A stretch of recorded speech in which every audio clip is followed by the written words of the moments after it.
Ever face the agony of betrayal by the one you vowed to spend your life with? I did. This is the last night I'm spending with her, I realized, during what should have been a celebration of my success. Instead, my world crumbled as I discovered her infidelity with a colleague. She could engage with the whole law firm for all I cared. Actually, I cared deeply. But infidelity was something I could not or would not stomach, I told myself.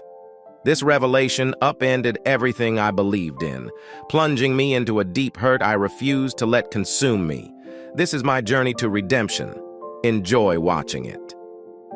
I stood up front and looked over the happy folks. It was the big yearly party at the law place when they tell us who the new big bosses and top dogs are. Over 100 people were there, all on their feet, making noise and clapping. After 20 years at Clinkerbeard, I had made it to top boss. The cheers from everyone blew me away. I always tried to be a good lawyer and leader, looking out for the less lucky, both in and out of work. This was the moment I had hoped for most of those 20 years, becoming a top boss. Looking over the bunch, my eyes landed on my wife of 25 years, who was right in front of me with tears in her eyes, standing by the oldest boss, Robert Fisher, and his wife, Sophia. Now, I had to give a short, fun talk and say thanks to everyone who helped me get here. I could start with my wife, who had started something with Robert 6 months back. I felt I earned my spot by myself, but my wife's choice to get close to him sure didn't make things worse. I lifted my hands trying to quiet the very loud crowd. I might have been the only one not drinking since they don't tell us the news until after we eat and drink. Lots of wine and the usual party stuff. The law place paid for the hotel rooms and rides home because it would look bad if any of us ended up in a Chicago jail for the night. After a bit, folks started to sit down at the big round tables waiting for my speech.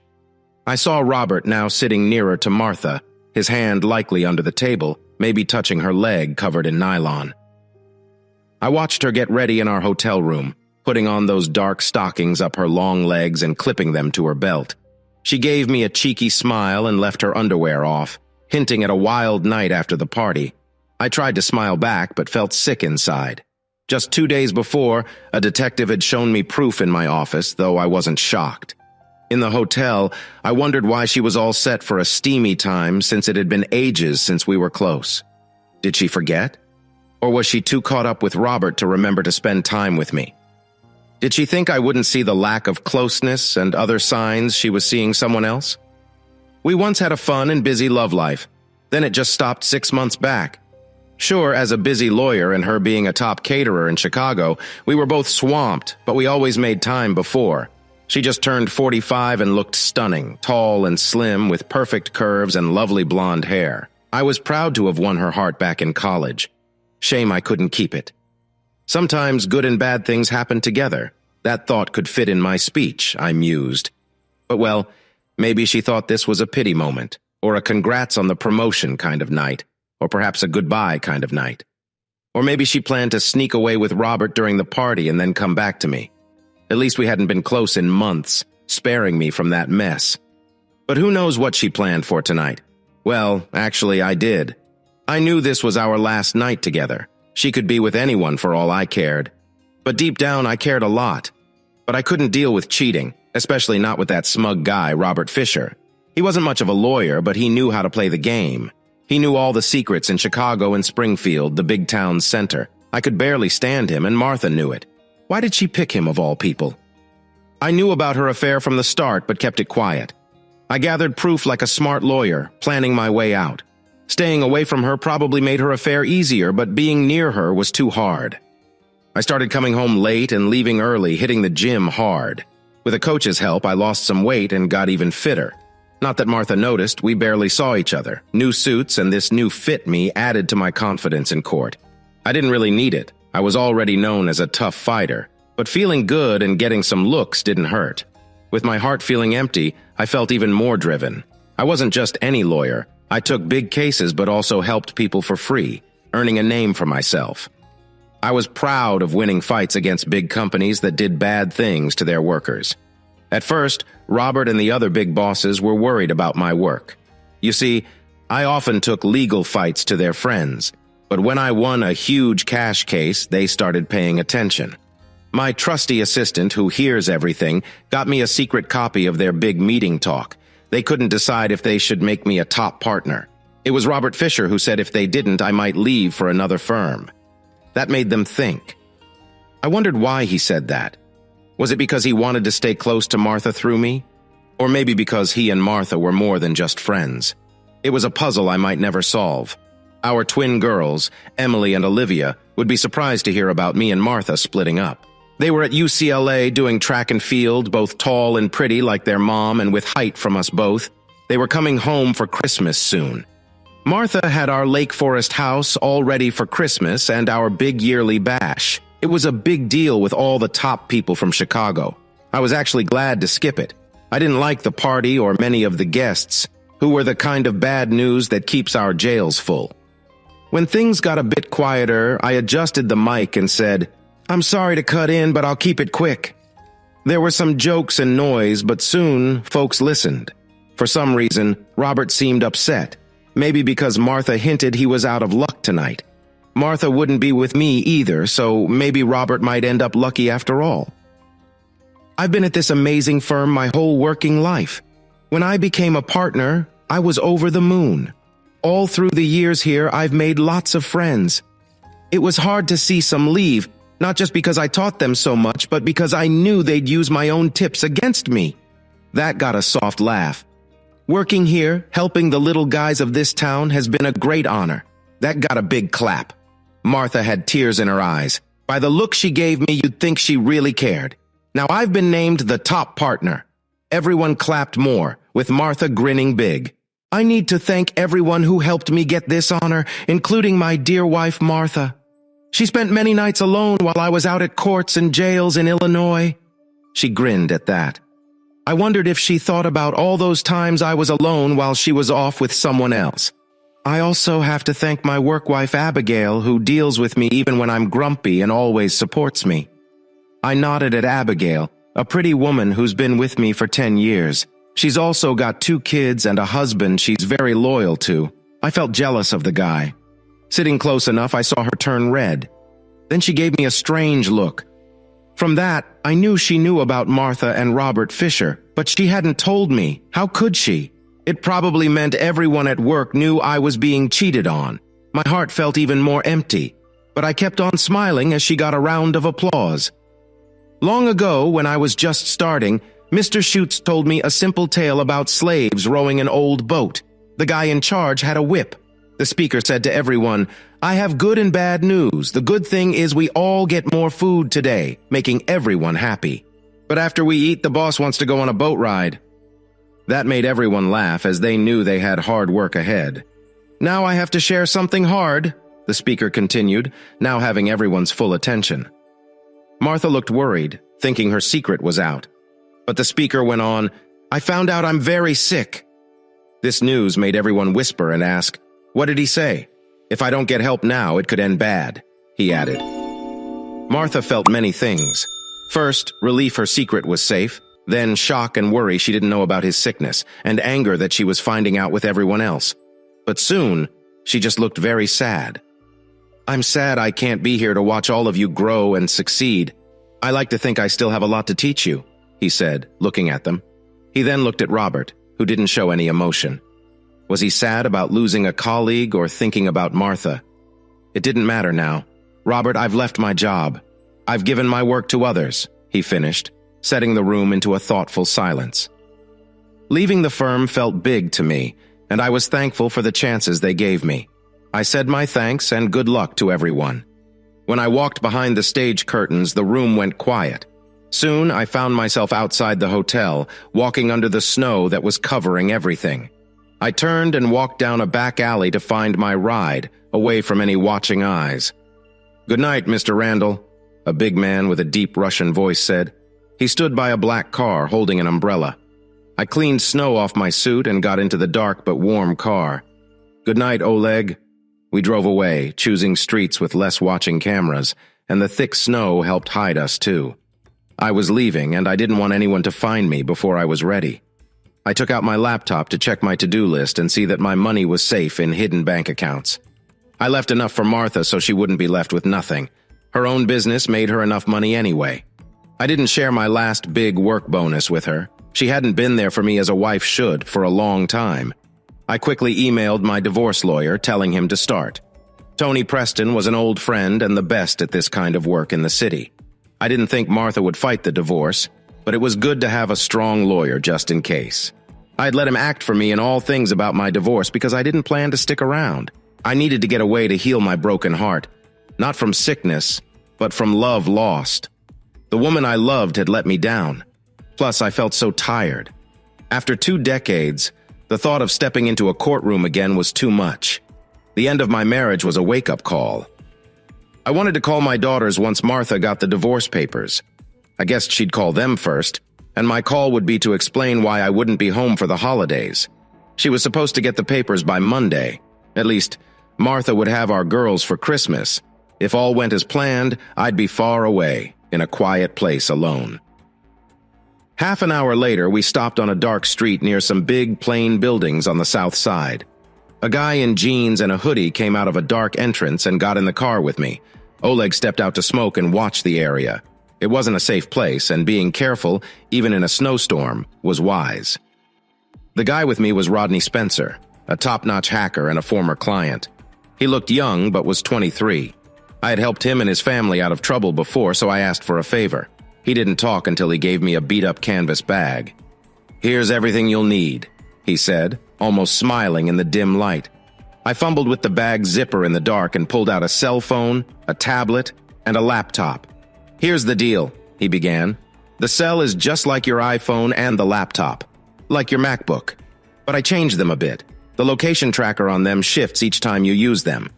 If you try to call now, it'll look like you're in Vancouver, BC. Better wait till tomorrow." He chuckled. "This laptop can send emails from all over. You can even use Skype. I bet not even the NSA could track you, maybe." "The iPad's a free extra. Got it for the same reason," he said. "Oh, and that other thing? You'll find all about Fisher in a folder named Tsunami." "And?" I asked. He laughed. "Easy. Robert's been up to no good." "Not shocked," I replied. I had my thoughts. Had a PI who told me Robert was hanging out with some shady folks. But I needed what Rodney found. Ever since Robert got with Martha, I kept an eye on him, gathering bits of proof. If he hadn't messed with my wife, I might not have caught on. But then it became my goal to nab him. It'd be doing everyone a favor. Yep, that big shot Robert Fisher was moving over 100 million mob dollars. He used fake companies to buy stuff from Asia and sell it here. Clean money. He's hidden over 5 million in secret bank accounts. Not sure if that's his cut or he's stealing more. "How'd you get this?" He chuckled. "Secrets of the trade." Then he said, "Mr. Fisher's a joke with computers. I went to his house, took everything from his computers, even 2 in his basement he forgot about. Found lots of dirt. Oh, and his work computer too. Dumb to keep it there. Fisher was in deep with some bad folks. If they knew about the 5 million he took, they'd be mad." I wasn't shocked. Robert was a sneak. Thinking about those photos with Martha hurt, but this info meant I had him. "Thanks. Your work is top-notch," I said. In the dark, his grin showed, and Rodney tried hard to not laugh as he said, "The best bit? I took his dirty money, moved it all and shut his accounts. He'll be shocked when he can't find his cash." He laughed then. "Thanks." I grinned. "Good job." But wait, there's more. All the new account stuff is on your new computer. You can check it whenever. It's all yours. Rodney found this funny. I nearly laughed. It was sweet payback. I had fooled Robert Fisher. He'd guess I took his money since I vanished when it did, but he'd never be sure. He had my wife, but I had his cash.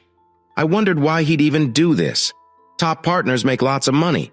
Maybe Robert thought about leaving Sophia for Martha, tough to see why, and knew Sophia would take a lot in a split. Most of their wealth was her family's, but still, it barely made sense unless you knew Robert. Yes, Robert would steal from the mob just because he thought he could. I hope you kept a bit for yourself. No way. Messing with Fisher was enough. Hand over the phone and laptop, I'll head out. You should take something. He shook his head as I handed them over. Thanks, Rodney. He looked at me, serious now. No thanks needed. What you did for me, and more. He seemed to tear up. For my mom and sis, I'll always be in your debt. Take care, man." As he stepped out of the car and the snow fell around him, he turned back and said, "I'll use your phone for parts and the laptop will end up back in your office like magic. All clean, of course." He gave me one last smile.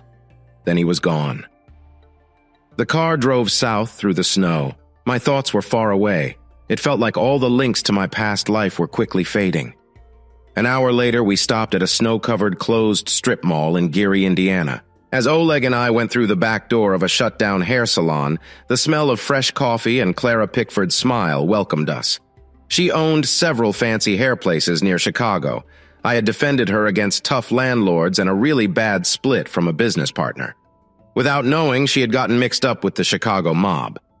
I had some connections and called in favors, so now she was doing well on her own. I also helped her through a messy divorce 5 years back, even getting some help to make sure her soon-to-be ex followed the restraining order against him. After the divorce, which Tony Preston handled for free, her ex vanished for good. He just couldn't be made to stay away from her. She hugged me tight, her solid and ample chest pressing against mine. Clara was a striking woman in her mid-30s, tall with amazing legs and dark eyes that lit up whenever she saw me. She had been cutting my hair for years and after all the help wouldn't let me pay. Though I did other favors for her over time, she didn't hide that she wanted more than friendship, but I was a traditional guy still in love with his wife. A shame. "I'm so sorry, George. If you were my guy, well, you know how I feel. Martha's a fool." I just stood there feeling her warmth through the tight red wool dress. In her heels, she was almost as tall as my 6'1". "Wow, George. First time seeing you in a tux. I think you should let me go before we make Oleg blush," she laughed. I didn't realize I was holding her so close or for that long. She felt so nice and smelled so good. If we were by ourselves? I could tell she felt it too. I let her go, but not wanting to. She grinned, knowing she made me feel all warm inside. Clara made coffee for me and Oleg and had me sit in the last old barber chair there. Its brown leather was cracked.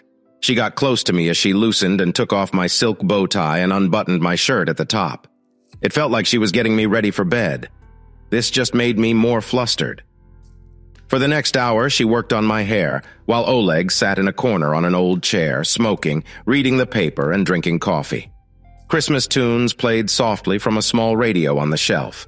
Clara's hands were like magic as she cut, trimmed, and dyed. I realized how much I missed being close. With all the hard stuff lately, I shoved those wants aside. But now, as work stress and bad days at home seemed far away, I focused on how I felt right now. Finally, she turned me to face the old mirror. I was shocked. My hair was way shorter than I liked, and now dark, almost black. I liked the cut, but wasn't sure about the color, though I knew it wouldn't last. "Clara, I'm shocked. I don't even know it's me." "That's the point, right?" She had a proud smile, but looked a bit sad. She touched my hand. "You don't have to go. I'd be glad to hide you at my place in Wisconsin." I held her hand. "I really have to go, but I'll come back. You know I don't let anyone else cut my hair," she said with a smile, a tear rolling down her cheek. Oleg came in with a suitcase, and I went into the small, cold bathroom to put on an old flannel shirt, khaki cargo pants, and worn-out work boots. Clara teased me, calling me a chicken for not changing in front of her in the shop. I just laughed.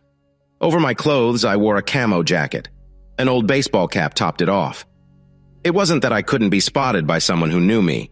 It was more that now I looked just like any other working guy. Clara gave me a big, tearful kiss before letting me go.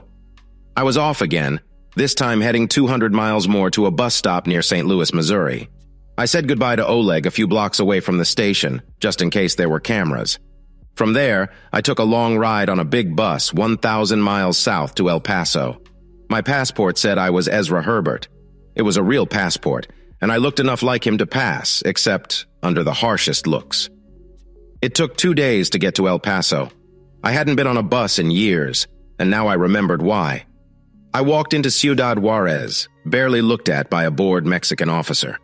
I then caught a cab to a tiny airstrip on the edge of the city. It used to serve business jets when Juarez was booming before it got a bad rep. I met my pilot there and saw the old 172 he flew.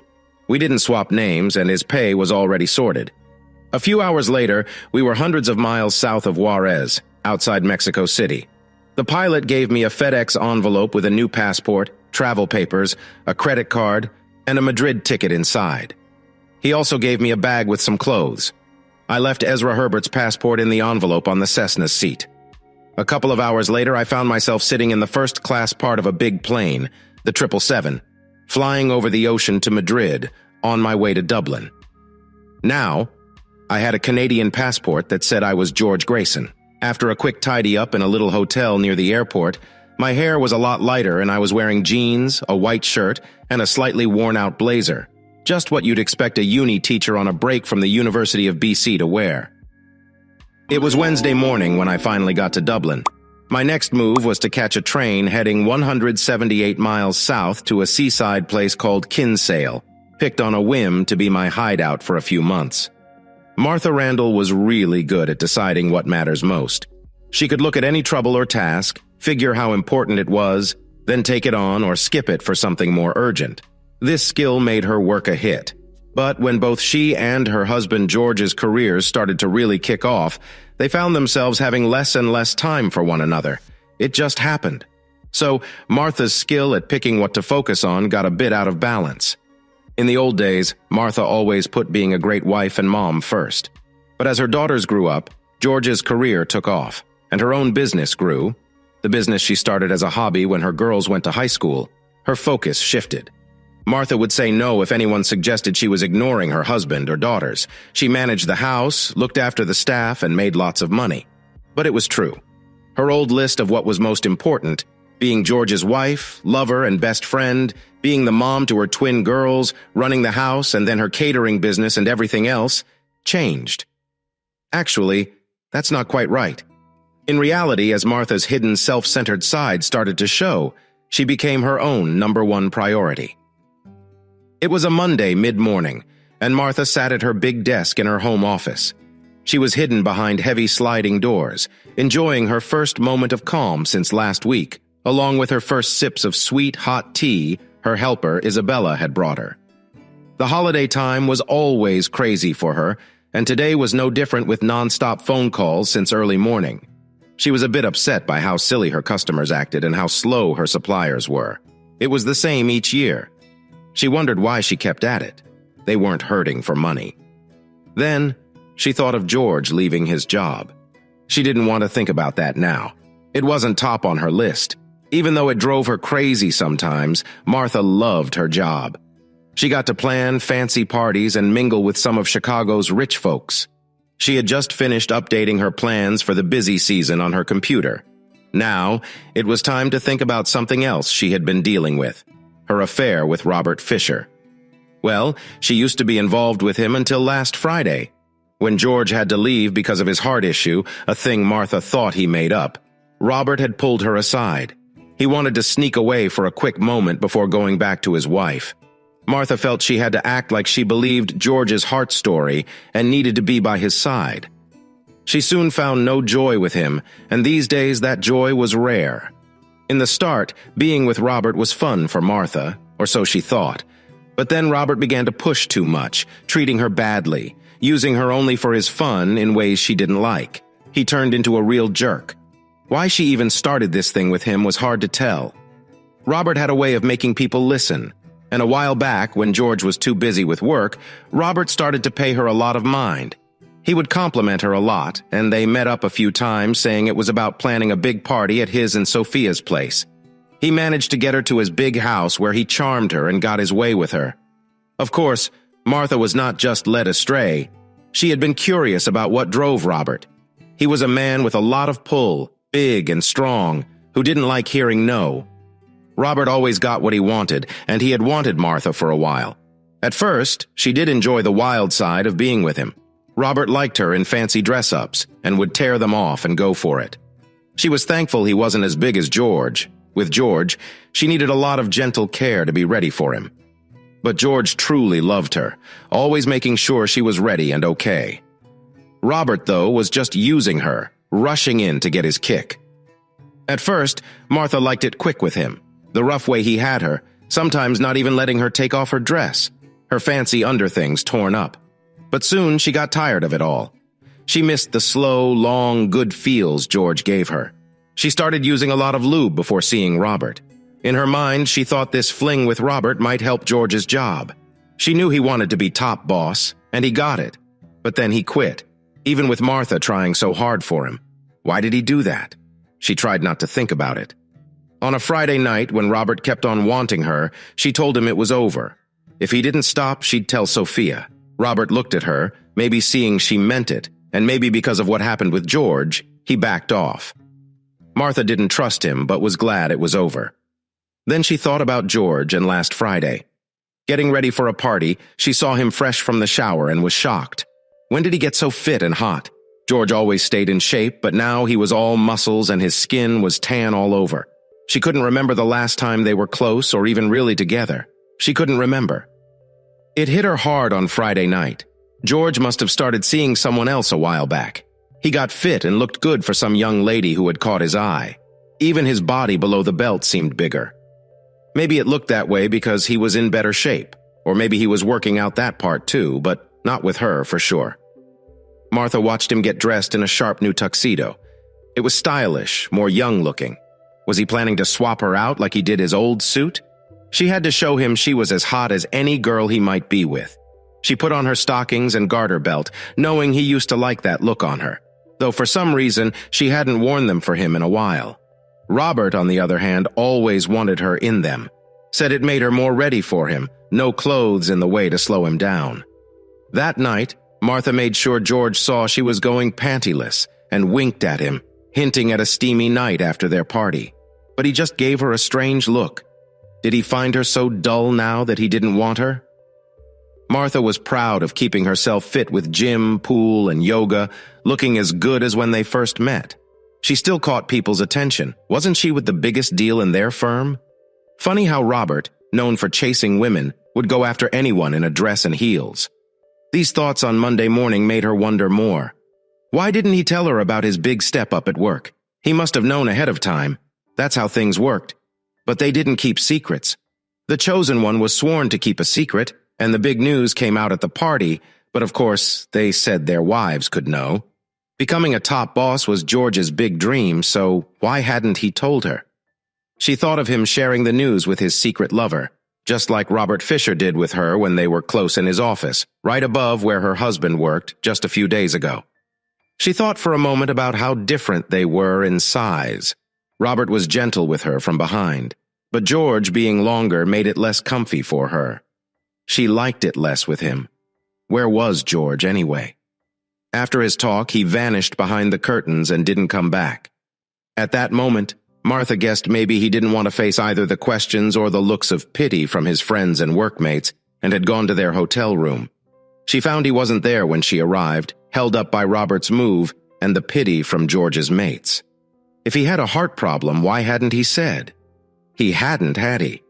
She'd been caught up in work and her side thing with Robert, but she was sure she'd remember.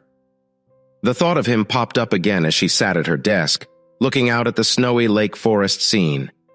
She thought a guy in that shape wouldn't likely have heart troubles. Could he? Martha ended up giving up waiting at the hotel Friday night and thought maybe he went home, so she got a limo to take her there.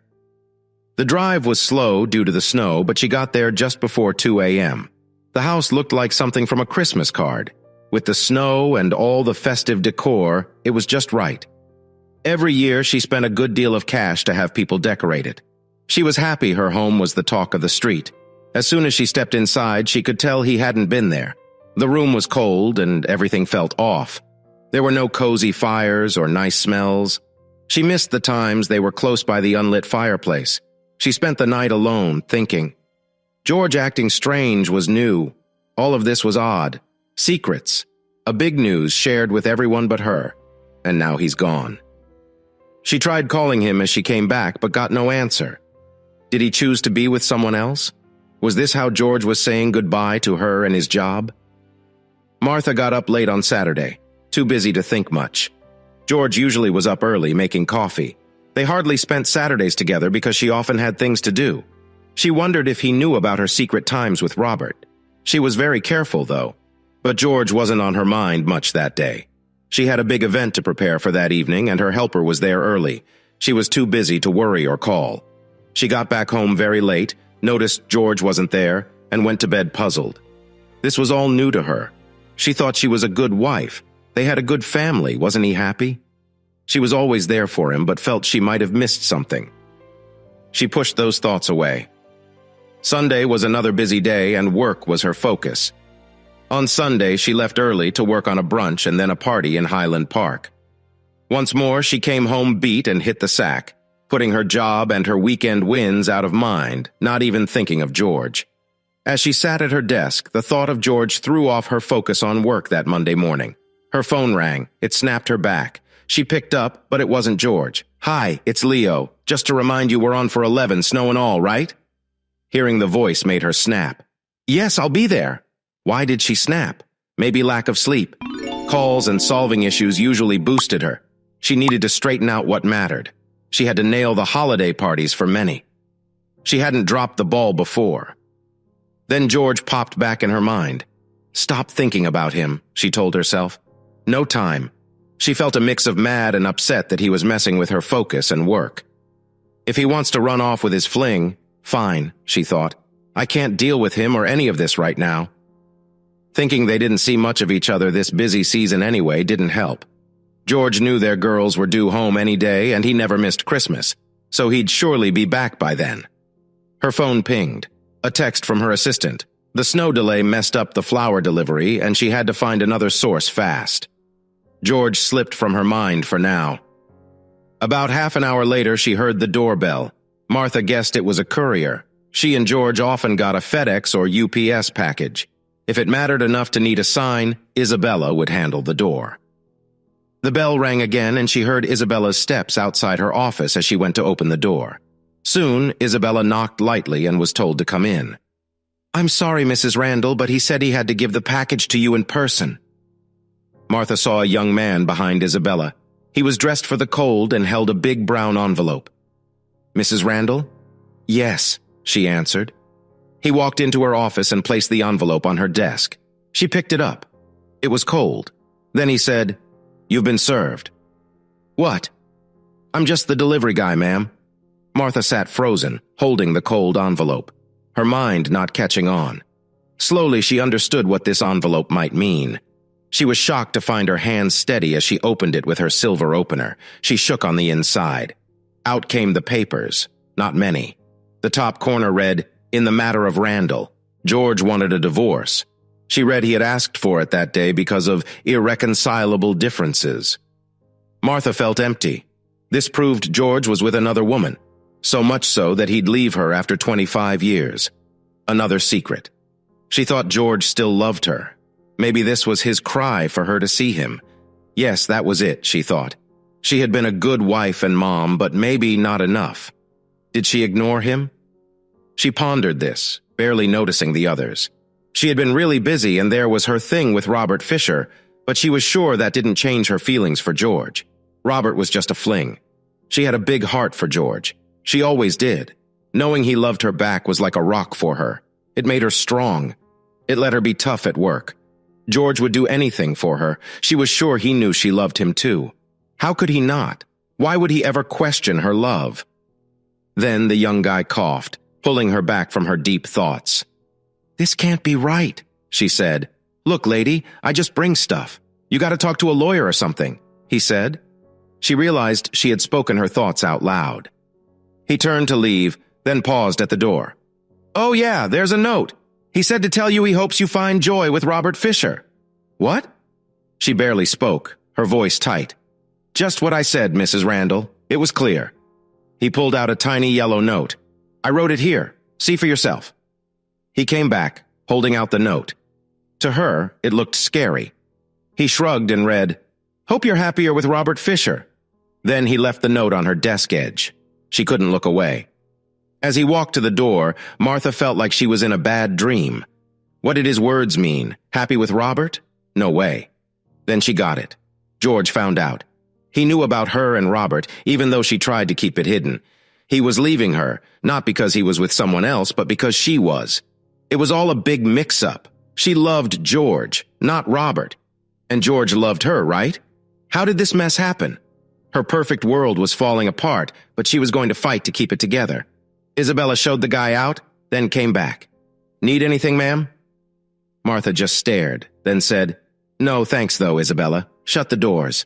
And don't forget, I've got a meeting at 11, so no lunch for me. Got it, ma'am. Sorry. Isabella slid the doors shut. Martha sat deep in thought. The mystery of George's vanishing act was now clear. It wasn't a worry anymore. Plus, she knew he wouldn't skip Christmas with the girls, so they could chat then. Divorce? Silly idea. She adored George, and he loved her. Her phone rang, pulling her back to work. Can I help you, sir? Walking into the small real estate office on Main Street in Kinsale, her beauty struck me.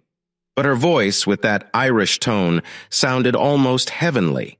Her dark, mid-length auburn hair, bright green eyes, and fair Irish skin shone against her red sweater, which nicely showed off her figure.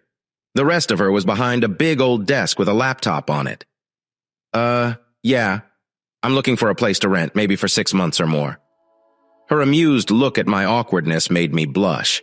A rare thing since I've spoken in court and at many meetings without issue. Quite a feat.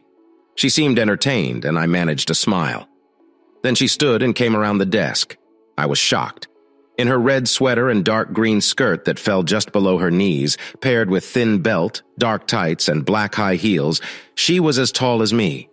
In those heels, we were eye to eye, stunned, just like the British say. I'm Bridget Lorcan. She reached out her hand. And who are you? Her hand was warm. It felt like a tiny zap went through us. I kept holding on, not wanting to let go just yet, but then I did. She still had a fun look on her face, but there was something more, too. I'm George. I stumbled a bit, remembering my new name. George Grayson. Her scent was all around me. I didn't know the name of her perfume, but it drew me in. It's funny how the same scent can smell different on every person. It made me miss how rare it was to meet a woman at work who wore perfume. Nowadays, most places don't like any scents. It's too bad. Nice to meet you, Mr. Grayson. I think we can help you out. Please, sit down. She pointed to the chair by her desk, then went back to her seat. Watching her move was just as nice as when she approached. Her legs were eye-catching. I sat, noticing she still looked amused, but now there was a slight blush. She looked away, starting to type on her laptop. She seemed no older than 30 and so youthful, probably her skin. I saw there was no ring on her finger. I told myself to stop. I was taking a break from my old life. The last thing I needed was to get caught up with someone much younger, but she was easy on the eyes. And just because I was ending my marriage didn't mean I couldn't look. It's quiet this time of year. Not many want to visit the Irish Sea in winter. She had a smile in her voice. Will Mrs. Grayson be joining you? She asked, peeking up from her laptop. No. My answer was simple. I tried to hide my sadness, but it showed. She stopped and looked me up and down, then went back to her computer. So, maybe a flat in town? I shook my head. I'd like somewhere quiet. I don't have a car, so maybe close to shops. She eyed me. There's shops in town, but not much else until spring. It's quiet here. That's what I want. I'm taking a break from university to write. So, maybe a small house, with a view of the water? Sounds great, I said. She got up. I think I've got the right spot. Don't mind walking? I'd like that. I almost said with you. Just a sec then. She took a big bag and went to the back. I looked around while waiting. The place was full of Christmas stuff and very clean. Maybe Miss Lorcan liked it neat or it was slow because of the season. When she came back, she took my breath away again. Now she had on tight jeans that showed off her legs, black boots with a low heel and a leather jacket. Lips looked shiny too. I got up to help her with her coat, breathing in her perfume. She said thank you with a bright smile that made my heart jump. Calm down, I thought. She locked up, and we headed out into the cool December day towards the harbor. Clouds looked like rain might come. We left the small town quickly. Kinsale is tiny, about 2,000 folks. She kept up with me easily. We walked by the bay, then took a quiet road towards a place called Charles Fort. As we walked, she shared bits about the town. It was big on fishing, boats, and folks visiting. From the U.S., she guessed. Nope, Canadian, I said, feeling bad for not being honest. I know a lot of Canadians. You sound more from the U.S. I've stayed in the U.S. quite a bit. Might have rubbed off on me, I joked. She gave a small smile. After a while, we got to Summer Cove. It was a pretty Irish place with a tiny port facing where the River Bandon hits the ocean. Lots of the homes were made of gray stone from around here. She talked up the Bullman Bar as a neat spot for food and drinks. If you want, she added.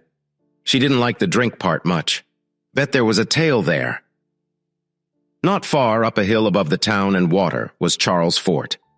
It's a really old star fort made by the British back in the 17th century, she told me as we climbed the hill. It looked cool. Halfway up, Bridget took us on a path off to the side.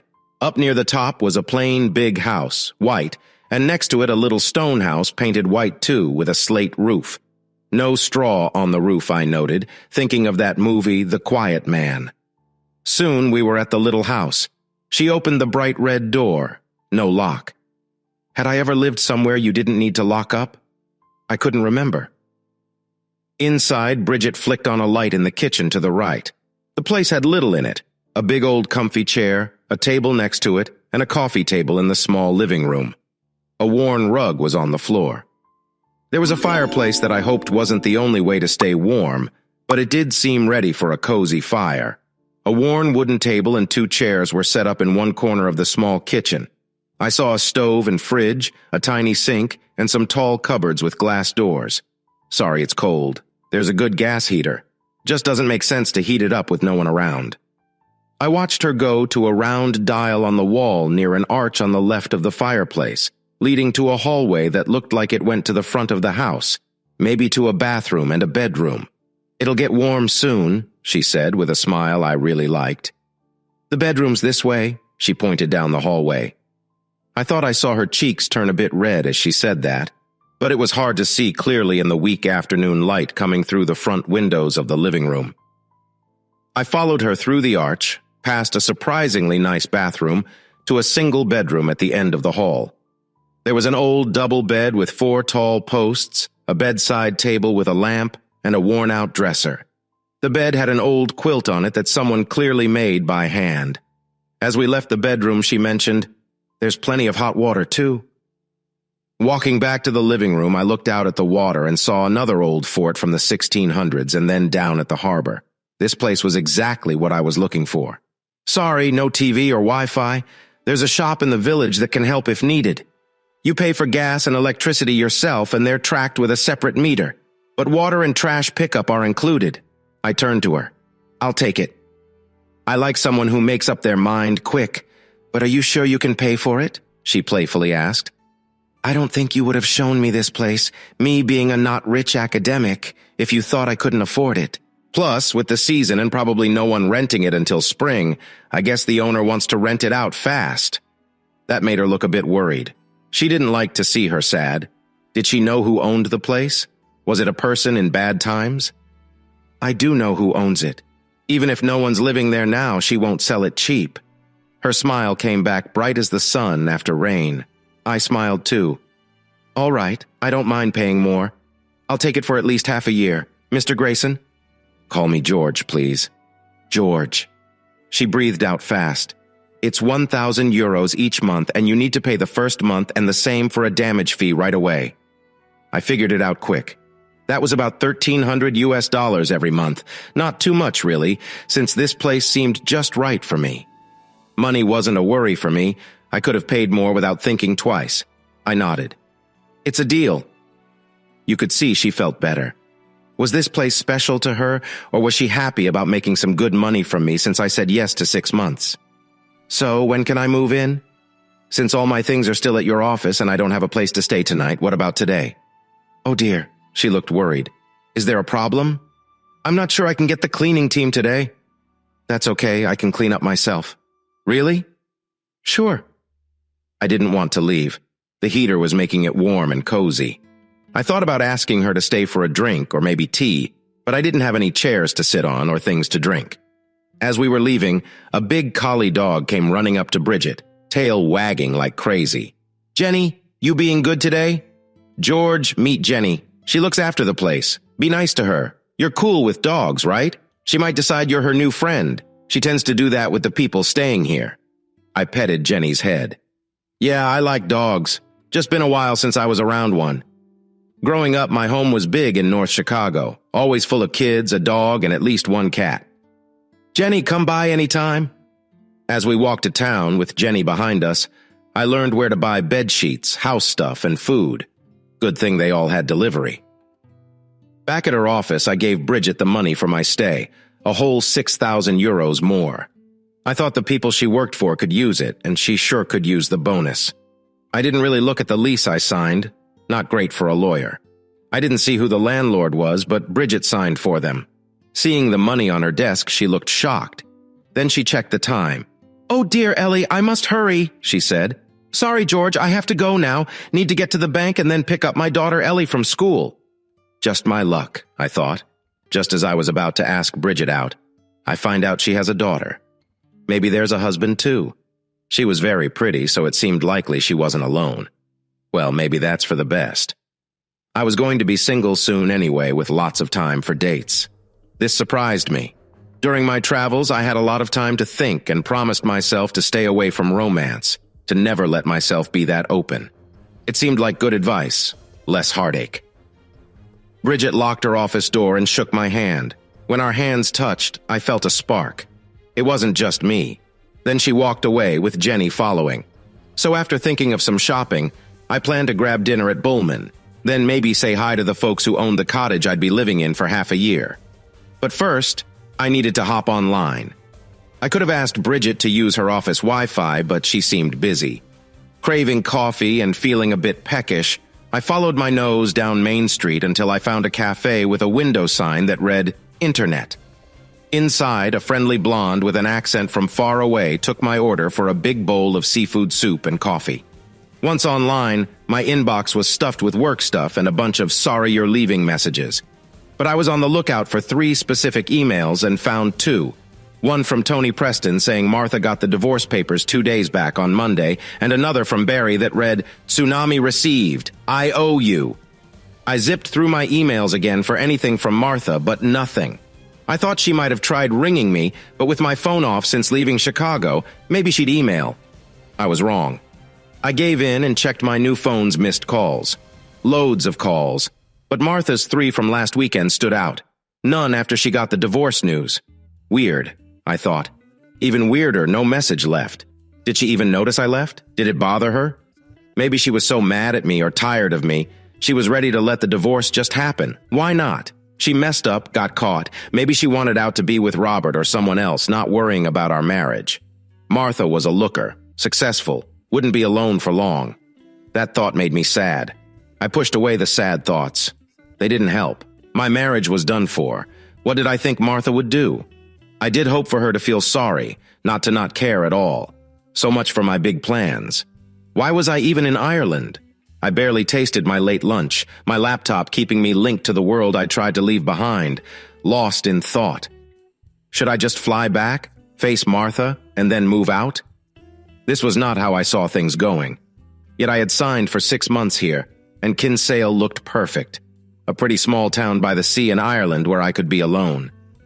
I came here because I needed a break. Time to mourn my marriage and mend my heart. And to rest. Suddenly I felt the most tired I ever had. Martha had controlled my feelings and life for too long. Now, I was going to get past this, and I decided to stick around in Ireland and just relax for a bit. Travel had worn me out, but my soul felt even more tired. Walking through Kinsale's streets, now lit up for Christmas in the early evening with my bag on my shoulder and my suitcase rolling behind, I thought maybe time and space would help heal my broken heart. Kinsale might be just the right place. Bridget Lorcan was a bit sad to see George Grayson go. He was good-looking, nice, and seemed rich. She felt bad for asking him for so much money for the rent of Mary's cottage. She charged him double the usual rate for this slow season. She'd talk about this guilt with Father Andrew in her next confession, but the cash she now held tightly was much needed. Getting rent for a month plus a deposit would have been great, but 6 months plus deposit felt like a miracle. This morning, she almost had to shut down the real estate shop she ran with her sister Caitlin. But now, she could pay the late rent for their office, keep the company going, have enough for food, and cover her daughter's school costs until tourists came back in spring. She rushed into Scott O'Leary's small print shop. He was her landlord, a nice man of 70 she knew all her life. Seeing her smile surprised him. Smiles were rare these past months. He knew her business, like many in town and across Ireland, had hit hard times since the economy crashed in late 2008. "Mr. O'Leary, I've got the rent." "Really, Bridget?" He knew her tough times, a widow with a young girl, and hadn't pushed for rent. He was shocked as she laid out 1,500 euros from a stack of notes in her hand onto his old ink-stained desk. "You win the lottery, Bridget?" he joked. "No, but I just rented out Mary's cottage for 6 months, all paid up front," she said, excited. "Wow, a foreigner, right?" Locals wouldn't pay 6 months in advance. "A Canadian. Must go, need to pick up Ellie from school." She left, her scent and cheer filling the room, making O'Leary wish he was younger. He smiled, storing the money, happy about the better Christmas for his family thanks to this surprise. Bridget went back the way she came to get her daughter from school in Summer Cove. She stopped to pay her gas and electric bills, then to the bank to deposit money. By the time she got to the school, everyone in town knew about George Grayson. They called him the rich Canadian at Mary's cottage, all thanks to Mr. Scott O'Leary, who loved to share news. Later that night, Bridget sat with her tea, watching the fire in her living room. It was 8. Ellie was in bed and she was cozy, covered by a throw her mom made. By her side was the black cat Aisling, who showed up one fall morning and never left. She was sweet and great at catching mice. The rain was coming down hard, and Bridget thought about George, hoping he was okay. She saw him come home in a taxi at 6:30 carrying bags. She thought about asking him over for dinner, but then saw him head towards Bullman's for a meal. She was kind of glad, as she hadn't shopped, and there wasn't much food at home. Now that she had money, she planned to buy more food. Maybe she and Ellie could eat out sometimes, instead of just having porridge and soup with bread. Ellie never complained, though. She was a good kid, and Bridget felt lucky to have her. Thinking of her late husband, Louis, made her sad. He passed away 4 years ago. He was a caring man and loved Ellie, but he had a problem with drinking. In the early days, he drank less and almost stopped when Ellie was coming. But then things got worse again. Bridget blamed his brother Brendan a bit. He and Louis owned a boat and fished together. Brendan was single, a bit selfish, and acted young for his age, but he was the older brother. One night, Louis came home mad and hit Bridget for the first time. If her folks were still around, she might have left him right then. Like many who hurt others, he was sorry after and tried to make it better. But every time she hoped it was the last, Louis would drink with his brother, come home mean, call her bad names, and hit her if she didn't want to be close. 4 years ago, Brendan and Louis went fishing even though a big storm might hit. Louis didn't make it back. Ellie was just 2 and didn't really miss her dad. Bridget felt free when Louis died and talked a lot with Father Andrew. He knew about the bad stuff at home and helped Bridget feel better about her mixed feelings. Bridget and her sister started a house selling business with the little money from insurance. It was the end of 2007, and houses were selling fast in coastal Ireland. They saved money just in case. And good thing they did because the business slowed down. Their side gig of renting out places saved them. They still sold a house now and then, but not like before. Bridget had some cash and no late bills. She got a house and a small home named after her grandma from her parents. The small home was where her grandma lived alone for 40 years. The big worry now was Brendan. He was a big, strong man who acted like Bridget chose the wrong brother. Brendan liked her before she married Louis. It seemed Brendan made things worse when she was with Louis. After Louis went missing, Brendan thought Bridget would want him instead. But she didn't at all. She tried not to hate Brendan, but his annoying grin, unwanted moves, and his habit of drinking made her mad and scared. He told everyone in town she was his, and Bridget thought he scared off anyone else who might like her. She didn't really want to get married again, but that was for her to decide, not Brendan. Her eyes moved to the window where she could see Mary's house and the lights on. Thinking of George Grayson there made her smile. He didn't wear a ring, and when she said Mrs. Grayson at work, she saw a quick, sad look on his face. He seemed nice and smart, even if he let her pay too little for rent. She felt bad about it. but liking the safety she felt pushed those thoughts away. The next morning, as she got Ellie ready for school, she saw George leave his house for a run. She felt cold looking at him. He wore a hoodie, wool hat, shorts, and shoes, but his legs were bare. She knew Canadians were tough, but she wouldn't choose to run like that in Ireland's winter. But the day looked dry, at least no rain. At about 9:30, Bridget got a surprise. She had just opened the office when George Grayson came in. This time, he wore clothes better for the cold, an open coat with a leather collar, a thick sweater, cotton pants, and strong boots. He looked better than he did yesterday, though he still seemed a bit closed off. She had noticed that look before, thinking it was just because he was tired and in a new place. Bridget was glad she had dressed up that morning, choosing a dark skirt, a light sweater, and tall boots. When she smiled at him, his face lit up too. She tried not to get too excited about it, telling herself it was silly to have such a crush on a man she barely knew, especially since she was a mom with a 6-year-old. Still, she felt her cheeks warm up as he came closer. "Bridget." She really liked how his American accent made her name sound. "Can we talk for a sec?" She nodded, worrying he might want his money back after staying at Mary's cottage. But then, she thought the smile she saw must mean something good. She stood up to greet him, fighting back those giddy feelings. "Please, come in, Mr. Grayson." "Bridget, call me George, please." "All right, George." She liked how his name sounded, too. "What can I do for you?" "I was thinking of buying some extra stuff for the cottage," he said. Bridget felt her face get hot. She hadn't told him she was the owner. Now her little secret was out. "I'm sure the owner would be okay with that." She smiled, feeling foolish. "Well, that's great then," he said, looking like he was about to leave. "I should have said it before, but I'm actually your landlord." "I didn't want you to get the wrong idea." Her voice got softer. He walked up to her, and as he got close, she thought of how fit he looked, from what she could see under his running clothes. "Should have read the fine print," he said, grabbing her hand. "That zing from yesterday was back. It wasn't just by chance. But it looks like the whole town knows I'm staying at your place." He laughed. Bridget liked his laugh. It was happy and young. She had seen hints of his humor before, but hadn't heard him laugh out loud. "Yep, that's how it goes here when it's quiet. Folks can't help but poke their noses into others' business." She laughed too. "I don't mind if the town knows.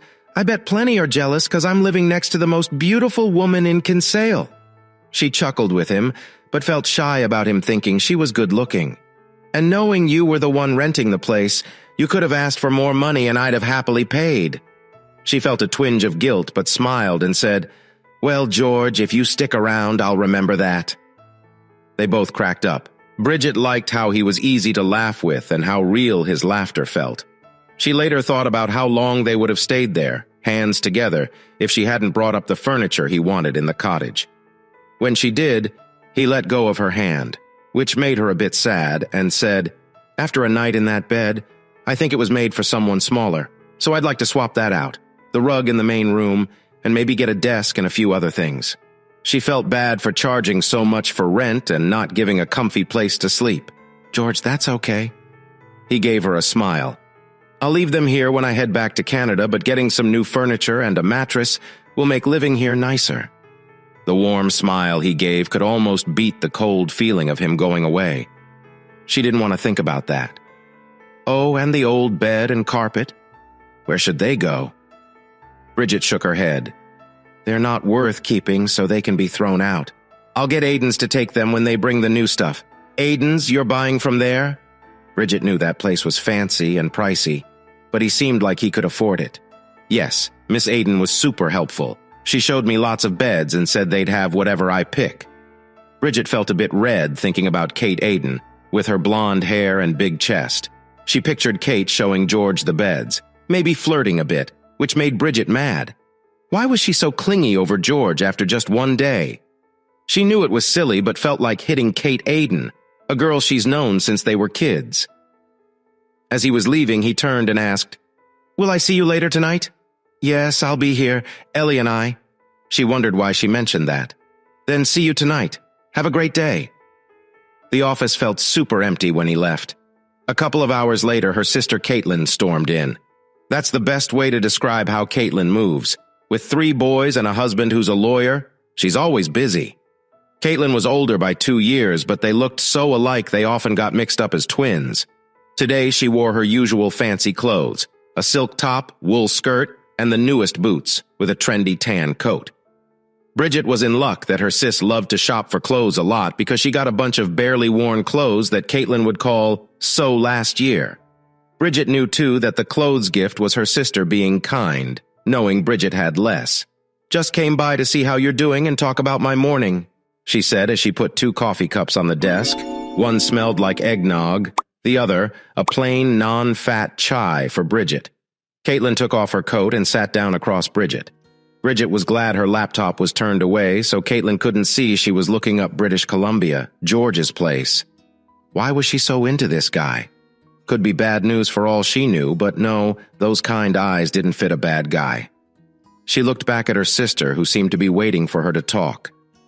"Just after I took the boys to school, I ran into Mr. O'Leary." Bridget made a face, knowing what was next. "He was all happy, wished me a Merry Christmas, and said you paid the last 3 months' rent." She stopped to see what Bridget would say. When nothing came, she added, "When were you going to tell me you were late on the rent here?" Bridget smiled and joked, "When I was close to having to sleep with Mr. O'Leary to keep the place." Caitlin burst into laughter. Then with a spark in her eye, she said, "From what I hear, that might not be so bad." "What? He's so old," Bridget laughed. "You need to listen to the town talk more." Turns out Mr. O'Leary had quite the fun times back in the day, and many were jealous when Sadie got him. Really?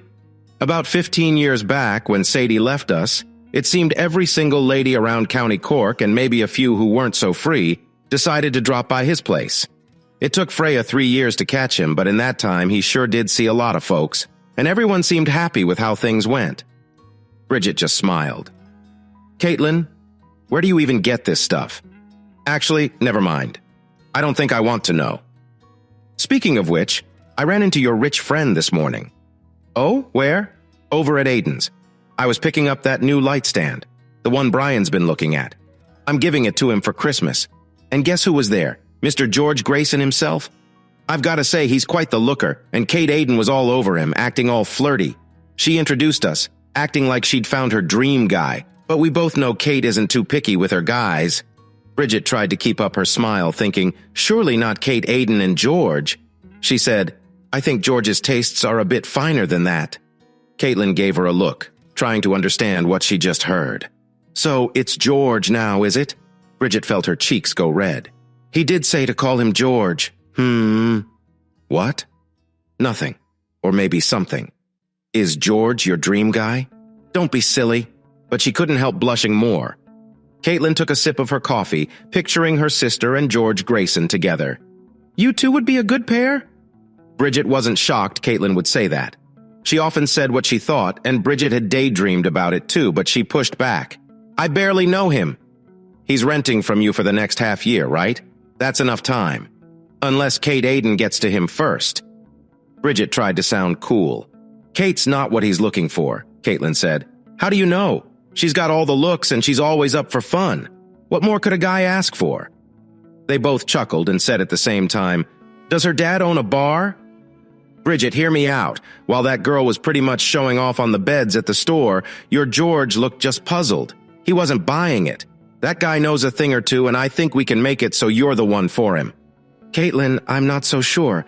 When I asked if Mrs. Grayson would come with him, you should have seen his face. Someone's hurt him a lot. He hides it well, but I guess he came to Ireland to escape her, and if that's true, then he really wants the quiet of the cottage." "Even better. You're just right to help him forget who hurt him. Remember, in houses, it's all about spot, spot, spot. Now let's find you some better clothes." Later, Bridget and Ellie were in a cab heading home. It was near 4 o'clock, and the little bit of sun that day was almost gone. She knew it would be pretty much dark by 4:30 this time of year. The short days and lots of clouds and rain made winter tough, but she was happy that this year her Christmas was brighter thanks to a stranger who came out of nowhere. Bridget had picked up her daughter from school, and they had walked into Kinsale to shop. With bags full of food and some extras they hadn't had in a while, they were eager to get home. So Bridget chose a cab. It was a big spend, but Bridget knew they couldn't have carried all their shopping. Sitting in the cab, not looking at the beautiful scenes around, Bridget thought about what she and Caitlin talked about.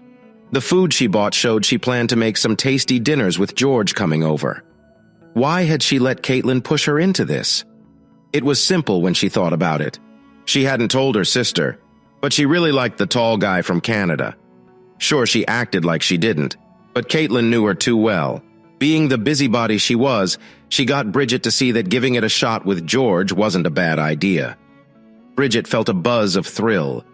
Was it just yesterday when they first met? As they went up the hill and got near the house, Bridget saw a bunch of cars and vans parked out front. There were men on the roof, too. What was going on? Was there some sort of emergency? But she saw no police or fire trucks. What was happening? Getting closer, she could see the names on the vans. One was the cleaning crew she used, another for fixing roofs, and one more, the biggest van, belonged to a furniture shop. As the taxi weaved through the parked cars to her front door, she also saw a van painted with a funny chimney sweep and a car that had Ross Wireless Service written on its side. She jumped out of the taxi and told Barry, the driver, she'd be right back. "Barry, hang on a moment. Gotta check this," she shouted without looking back as she rushed to the cottage. The driver helped Ellie out and went to get the bags. Bridget, dodging a ladder, noticed the door was newly painted as she walked in. Inside, everything looked different.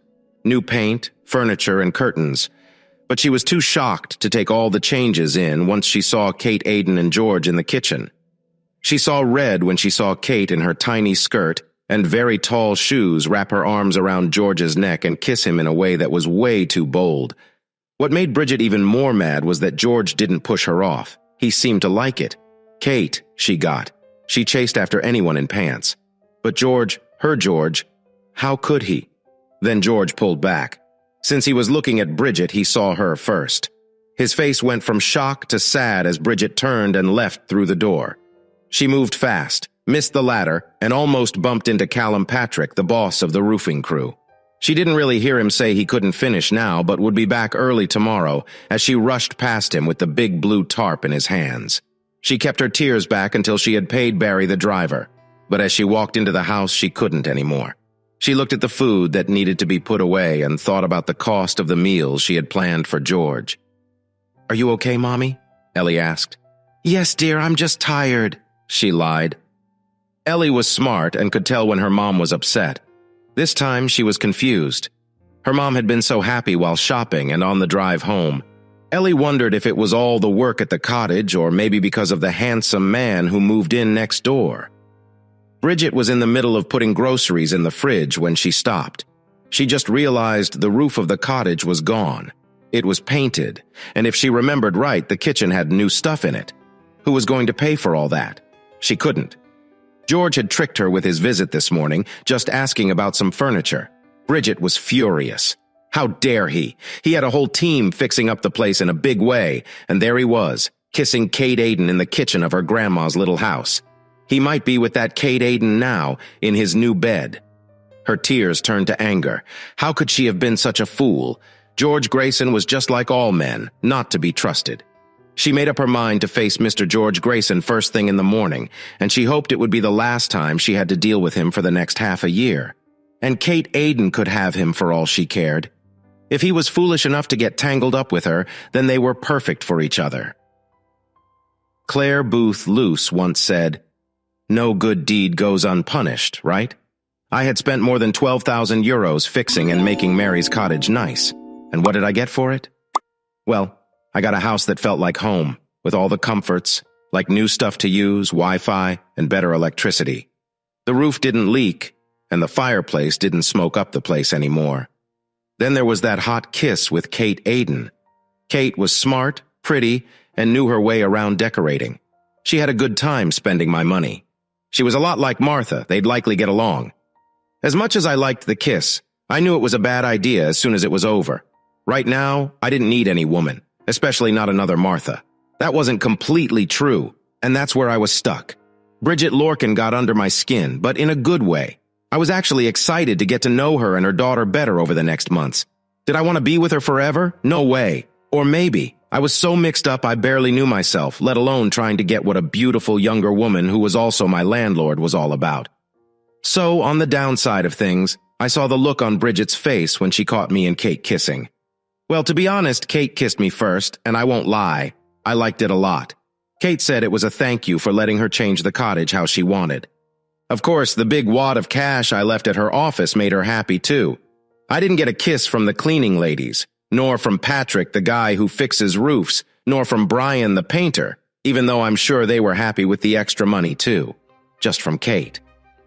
But I'd lie if I said a kiss from one of the cleaning ladies, especially the thin one with dirt on her face and stunning blue eyes, wouldn't have been nice. Now I was walking around my changed living room, trying to make myself believe it was better to wait until tomorrow to talk to Bridget. I knew the best time was now, but I was dragging my feet. I had to make things right about all the changes I made to the cottage without asking her. Mainly if she thought she'd have to pay for the new roof and the electrical work, which were fire risks, just like the chimney. I needed to tell her I paid for everything and she owed me nothing. The harder part was explaining the kiss with Kate. I knew I should explain even if I didn't have to. Bridget's look could have frozen us right there. What could I say? I clearly liked the kiss too much to say Kate was to blame. They do say, the truth will set you free. I hoped it would because I had no other plan if that went wrong. The thought of facing Bridget, all fiery and mad, turned me into a coward.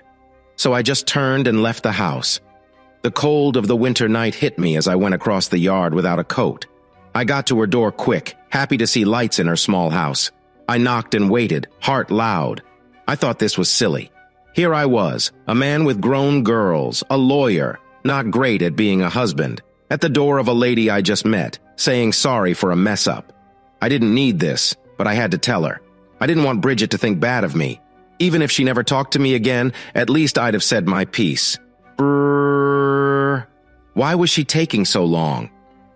Just as I was about to knock again, she opened the door. She looked surprised, sad, maybe a bit mad. Before I could talk, she said, "I thought you'd have plans tonight." I looked at her. I saw her beauty and tried not to be mad about Martha. I just said, "Not tonight, or any night soon." Bridget's mad look faded. "Well, since you're free, come in. We need to chat." She moved to let me in. I stepped into a cozy room full of old but nice things and a good fire going. No need for a chimney fix, I noted. Jenny, the dog, came by, happy. She had been a big help with fixing up the place. At least dogs still liked me, I thought. I watched Bridget turn to me. She didn't tell me to sit or relax. She looked real pretty, hair in a ponytail, wearing a dark blue wool top that made her look nice, jeans that fit her legs just right, and flat shoes on her feet. She had her arms crossed. Her face was red. Still mad? Hard to guess. "Bridget, I'm here to say sorry and to tell you about the cottage." "Yes?" She didn't seem happy. Yes, still mad, I thought. "This morning, I only planned to get stuff for the cottage. I didn't mean to trick you. I just didn't tell you all." Her green eyes sparked. "There's a rule that if you're in a hole, stop making it bigger, but I had to keep going. I needed her to understand I didn't do her wrong." I went on, even though she looked at me sharply. "Last night I tried to make a fire. Smoke filled the room and the fireplace didn't work. It was so cold, especially with the windows open all night. Then it started to rain. I like rain sounds, but at midnight the rain hit me, not just a bit. It felt like a flood pouring on my face in bed." I saw her face change from mad to shocked. "So, when I saw you this morning, I thought it was okay to call someone to clean the chimney, and I asked Mr. Patrick to check the roof." I didn't say I got his number from Kate. Best not to bring her up. "I thought he'd just fix a bit and I'd tell you later. I was wrong. He said we needed a new roof and could get his team to start by noon. I'm sorry I didn't ask you first. I thought I'd see you later in the day, but I did pay him." Bridget looked a bit less worried when I mentioned that. "And while they fixed the roof, the house got a new paint job too. I thought the place could look nicer, not saying it was Kate's plan. Then the new kitchen stuff came and broke the power. Mr. Patrick told us to call an electric fixer, and well, you know how that went." Bridget's look got softer. I saw a small smile and she was less stiff. I tried not to stare too much. Oh, George, I had no clue.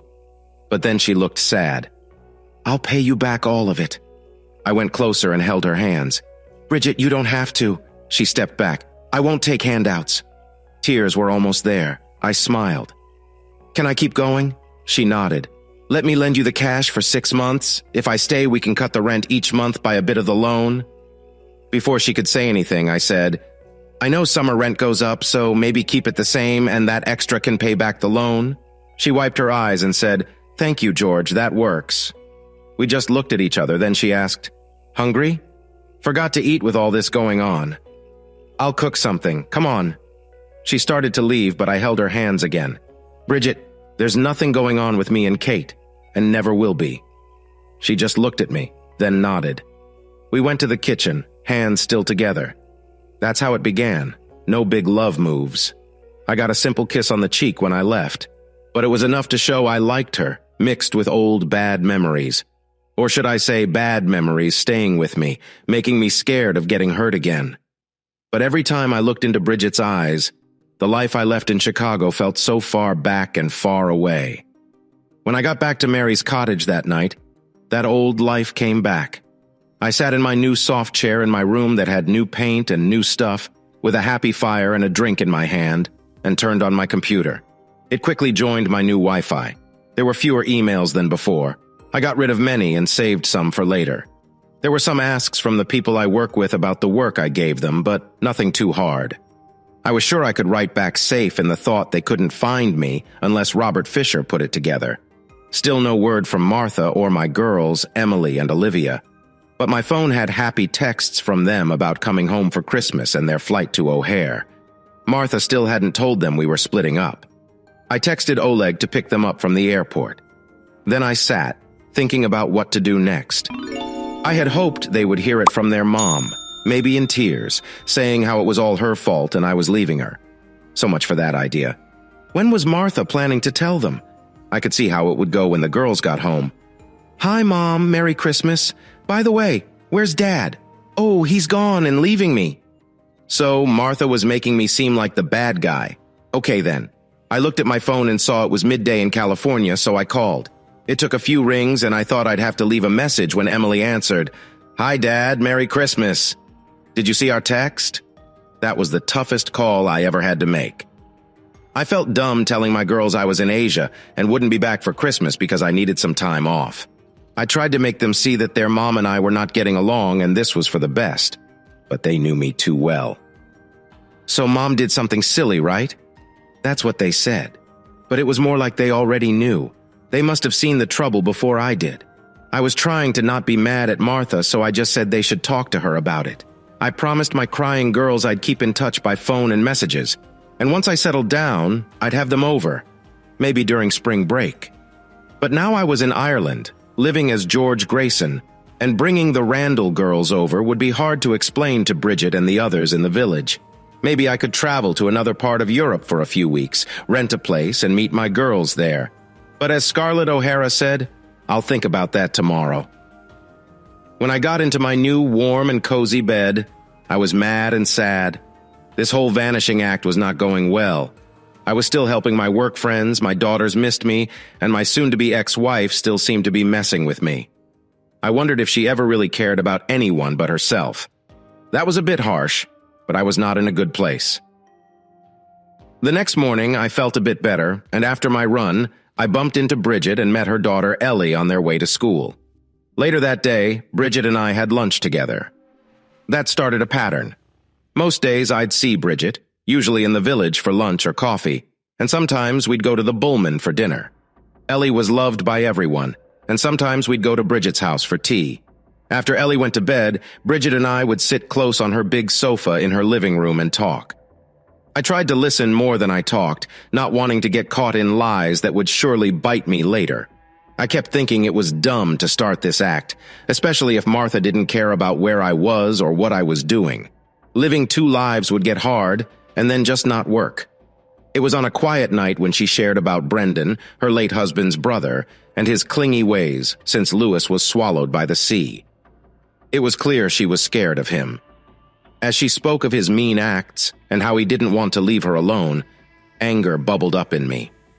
She was scared for me too, telling me about Brendan's anger towards any man who got close to her.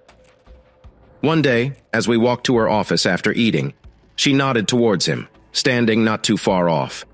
He was a big guy, taller than me by a bit and much heavier, with both fat and muscle. His hair was a mess and he had a smirk that she found scary. I wasn't scared, but Bridget stopped me from going up to him. That night, she held my hands and told me to be careful around Brendan because he had a nasty temper. I wanted to laugh it off, but seeing how serious and worried she was made me promise to keep away. Deep down, I knew Brendan would start trouble. This was one of the times I wished I was back in Chicago, where I had friends who could handle someone like Brendan if he got too threatening. Those shy pecks on the cheek soon turned into tight hugs and a goodnight kiss at the doorstep, then into small kisses while sitting close. Nothing too fiery, but sitting by her, feeling her warmth as we watched storms come in from the Atlantic, was enough for now. We were both careful, but it felt right to move slow. Midweek and Christmas week, I was alone because Bridget and Ellie went shopping with Caitlin in Cork. It looked like rain, and I was glad Patrick and his team fixed the roof so well, but I felt like I needed to get out. I thought about just making a sandwich, but ended up deciding to walk down to the Bullman. I put on my rain jacket and walked down the hill in the dark, guided by the lights of Summer Cove on the water, and the dim light from the moon showed me the way now and then. By that time, folks at the Bullman knew me, and I got a table near the fireplace in the bar. I chose the bar over the upstairs restaurant because I felt more at ease there without Bridget. I'd just finished their great seafood chowder and fresh bread and was sipping on a cup of tea. I was hoping to see Bridget later, so I didn't drink any beer. I saw Brendan come in. He wore a wet fisherman's parka. Until then, he had tried to scare me and Bridget from afar, but I knew we'd have to face off sooner or later. He didn't stop or nod at the barman as he walked over to me and bent down over me. He was drunk and reeked of beer and sweat. Plus, he looked really mean. "I'm only going to say this once. Stay away from Bridget. She's mine. We have a deal, so you don't need to be around," he said. He seemed a bit taken aback when I quickly stood up and we looked each other in the eye. "Mr. Brendan, where I'm from, we don't talk about our ladies in bars." I remembered that line from Robert Wayne in The Quiet Man and thought it fit. Besides, Miss Lorcan is a lady of honor and she would have told me if there was anything between you two, which makes me think you're not telling the truth and that you don't know how to act right. Brendan's face turned red with anger and he made fists with his hands. Right then, the bar guy grabbed his arm. "Stop it, Brendan. Out now." Brendan saw how big the bar guy was and, even with drinks in him, thought twice about a fight. As he got pushed to the door, he spun around. "This ain't over. She's mine and you'll be sorry." After he left, the room went quiet for a bit. Then folks went back to eating and drinking, but they kept looking over at me. A light flashed, then boom, thunder hit, just as Brendan made the air heavy. The rain started to pour. I waited a bit, thinking Brendan would try to jump me.